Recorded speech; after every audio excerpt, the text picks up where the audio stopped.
So, so the reason is like, this way, like people can hear what your thinking process is, and you can also hear. So, so let's go back to that space where you didn't want to call your foster dad because you felt you don't want to come across as needy, and you cannot afford your rent because you cannot commute to the space where they have the curb appeal or hardscaping business. So you are good at stonework, and you cannot find a job, and because of that you decided. Yeah, it's stressing me out that like I have way too much free time. I see. Free time in my head is probably not the best, And then you worry, how do I pay the rent? And then you decided to drink. Yeah.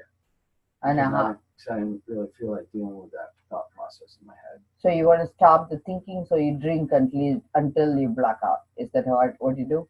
I don't really black out. I get pretty drunk when I drink, yeah. And how many bottles would that be? Or what exactly do you drink? I drink nips. Nips. How many nips would it take you for you to stop thinking? I don't know, probably 10. 10. And then when you go into that state, what happens? You pass out? No, I don't pass out. I usually just I find someone comfortable with, and I just talk. That's one of the, like I said before, like I have a hard time talking. So when I find someone I can talk to, it's like an ecstasy to me. It's it's awesome to me. I love being able to express my feelings. Okay. That's why I like you. You're comfortable to talk to. And it's nice to be able to get things off my head. You know what I mean? It feels like my head's gonna explode sometimes. So I just won't talk, or I'll be very quiet. I'll be like I'll hide myself in my head. You know what I mean? Like I'm not like literally hiding, but like in my brain I'm hiding.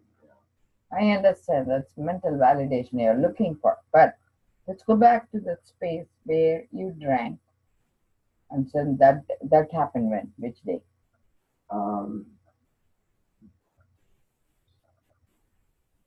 It was last Wednesday. And then what happens? I went to detox and I got stressed out because Why did you go to detox? Because I power drink when I drink I power drink. What does power drink mean? Power drinking is like I drink too much. I drink more than I should. No, but you admitted to drinking 10 nips. So afterwards, how many more you took? After that, I called up Tuesday to go to detox. They told me to go to the hospital to get medical cleared, so I sat at the hospital all day, and then went to detox the next day. And by the time your hands were shaking and stuff. Oh yeah. So you go into withdrawal in how many hours? Quick. Like how? 2 hours, 3 hours. So that's all it takes for you to withdraw from the 10 drink. And that's what sucks is that I can not drink and stop drinking, right? And it's like it'll be like a crappy day, and I'll decide I'm like, no, I'm gonna drink today. And I would it's crazy that I start withdrawing the next day, and I'm like feels like I'm withdrawing from drinking constantly for 10 years straight, And I'm like I haven't drinking a month. I drank last night, and now all of a sudden I'm flipping sick again. So the whole thing, if I have to wrap up, I'll say you had too much time in your hand, and then because of that you started worrying how I'm going to pay my rent, and you decided that day to drink. I decided to drink that thought away. You decided not to distress over the thought I cannot afford my rent. Yeah. And then that gives you the terror that your mom died the same way. So you decided not to bring the terror in and drink some more, and you call that power drink.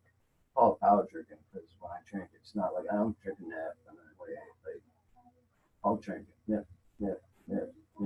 So apart from the 10, how many more you took?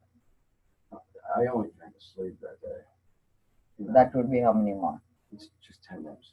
Another 10 minutes. So total 20 you did? No, just 10. 10 is enough. Just 10, yeah.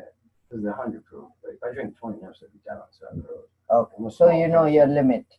Yeah, I'm a what is the number you use in your head to say, okay, that's toxic for me? when do I say in my head that I can't drink anymore? Like, Mm-hmm.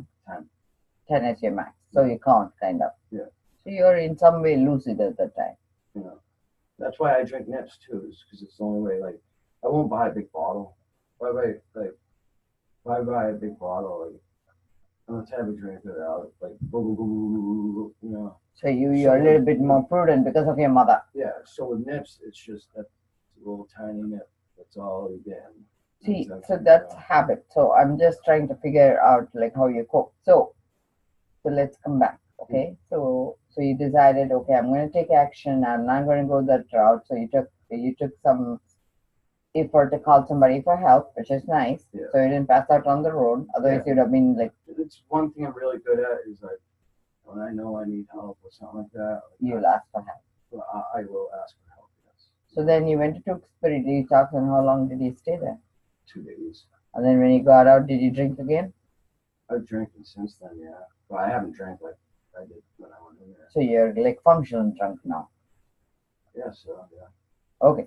So let's recap, okay? So first thing is last week meditation. Like I'm going to bring in meditation too. The reason is my teacher's teacher, my grand teacher. He said he did a very nice session with us. One of the things he says is the mind, where you hold the thought, right? The Yeah. thinking comes in. He says it creates memories, Yeah. which is what he said, your mom. Yeah. So the memories is where you remember this thinking came in and this is what I did. Yeah. Right? So then you go to the next phase where relationship you create. Okay. By drinking, this thought went away. Yeah. So that was good to take away the thought. Yeah. But if I don't do this, it'll stay bad and it'll get worse until my head explodes. This is called buddhi. That is your mind is telling you, hey, you know what? You have a relationship with this alcohol. Yeah. Go and erase it. Yeah. So now we need to understand that relationship is a toxic relationship you have. You need to divorce that. And you need to get in a new relationship. So that's where you are at, okay? Yeah. And then the fourth level is which creates the action, which you did 10 next. Yeah. So now we need to recap. This week, the whole thing is about what you need to keep, what you take away, you take away. So pruning, let's call it like from hardscaping, you're coming into landscaping. Yeah. You're pruning that thought. Yeah. So if you're going to prune the thought, because the whole thing is thinking. Yeah. The thinking becomes an action only if you give it power, right? You're making choices based on powerlessness. Yeah. So by using power choice, you would not be there. Yeah. So what is one relationship you can build which will generate you money, give you power, right? So if you're thinking, oh my God, how am I going to pay the rent? The first thing is to go another direction. Yeah. So if you're going to drink, go get a job in the bartending. You know, what I'm saying is. Yeah, no, believe me, that's actually one thing I cannot do. So if you cannot do that, why cannot do a landscaping? See, that's one of my big problems with finding a job right now is that, like, that's what I've done my whole life. Is like landscaping? Yeah, landscape. And you don't want to do it? That's what I want to do. I love doing it, to be honest with you. I love being able to make something look fucking really beautiful. I can get you connected with local people who do. I have lots of patients who are in different programs. So what I'm going to do is I'll take down your information. I have like a circle I'm building. Yeah. And we can create a place where you can connect and talk to each other about jobs. See, the thing is, you need to ask for help. I told you, right? But you're asking the wrong person for help. So if you don't know whom to ask for help, how are you going to ask for help, right? So I'm going to give you. See, and that's one of my problems that, like I was just saying, is that, like, I'm a very, very quiet person. Yeah. So, like, I have a hard time, like, talking to a stranger, even if it's about a job, like, it's just, it could be about anything. I'm a quiet person. You know, I gotta be comfortable. So I'm gonna give you this notebook. You put down your name, number, and which area you're willing to work. I have a circle. So we're gonna figure out a job for you. Okay? Yeah, please. Don't worry. The thing is, I do worry. by using your brain to problem solve, you're not going to get anywhere. You want it in this one? Anywhere, wherever you like. It doesn't matter. So I'm glad. And then there is another resource for you called Lowell House inc.org. Yeah. And they also help people like you to get into space where you would have like more support. And I'm going to bring up their their number. Call 978.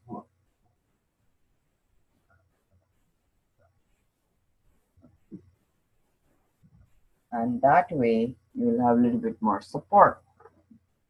And I'm glad you are sharing this with me because you're thinking good, but we are thinking sick still. So here, listen, so, I have to talk to you about this because you're so uncomfortable around talking to you. So I'm going to give you the number first. 978 459 459 8656. And they will give you jobs. They will help you go to places here. What is it? They are actually recovery support group. It's called it's a co-op program. Police, firefighters, local non-profit organizations come together as Lowell House Incorporated. They are a co-op program. Oh, Lowell House? Yeah. I know what Lowell House is. So they help you find people who can, so they will network, So at least you'll be in the right track. Yeah. So don't think of, because what you really need is a job. Right? It's absolutely what so I need. So you will get it provided you're clean. So the first thing is, don't think alcohol. Think about getting financially situated. Alcohol is something we need to address. It makes me broken, puts me in a hole. Yeah. So it is like instant relief, but it doesn't serve any purpose. Yeah. It's like putting a tape over your eye so you don't see the problem. Yeah, I know that. And what happens when you wake up, it's still there, the problem. Yeah, I know that. So we're going to move in another direction.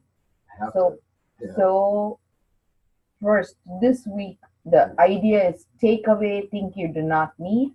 Yeah. Keep the things you need. Yeah. That's what this whole meditation this week is. Yeah. Okay, and so I'll pray for you, but at the same time, I want you to do the work, which is connect with people who are going to give you some small jobs and stay clean.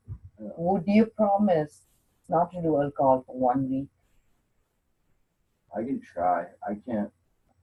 I'm not going to sit here and promise you something I don't know if I can do or not. I will try, absolutely. Okay, so at least let's try. I will try. You are going to give me your word. I will give you my word. I will try. Okay. That's enough for me. Like I said, I feel comfortable talking with you. That's why I talk to you. Believe me, if I wasn't comfortable around you, I'd just be silent. Think of me as your mother you never had. Listen, okay, so I don't have any judgment. I kind of do actually think like that. Well, I love you. You know that. Thank you very much. Okay. So next week we'll address it. Okay.